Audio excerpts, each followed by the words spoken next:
ఒక మంచి పనికి వందల శకునాలు. చిన్నపాటి వర్షానికి జంట నగరాలు అతలాకుతలమవుతుంటే, నాలాలో జనం వాహనాలు కొట్టుకుని పోతుంటే, ఆఫీస్కు వెళ్లిన వ్యక్తులు రాత్రికి ఇంటికి తిరిగి వస్తారన్న గ్యారంటీ లేదు. వేల వాహనాలు కిలోమీటర్ల కొద్ది నిలిచిపోతుంటే రాజధానికి బ్రాండ్ ఇమేజ్ ఎలా వస్తుంది?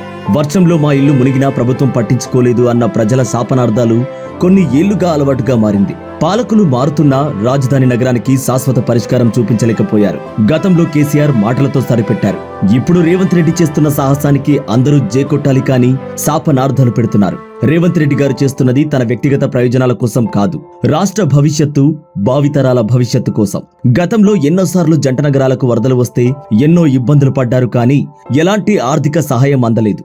చివరికి పలకరించిన దిక్కే లేదు. ఇప్పుడు నిర్వాసితులకు డబుల్ బెడ్రూమ్ ఇల్లు ఏర్పాటు చేసి వాళ్ళను అక్కడకు పంపిస్తుంటే కొందరు ఎందుకు రేవంత్ రెడ్డి గారిపై, వారి కుటుంబ సభ్యులపై బూతులతో రెచ్చిపోతున్నారు? వేల డబుల్ బెడ్రూమ్ ఇల్లు పాడుబడి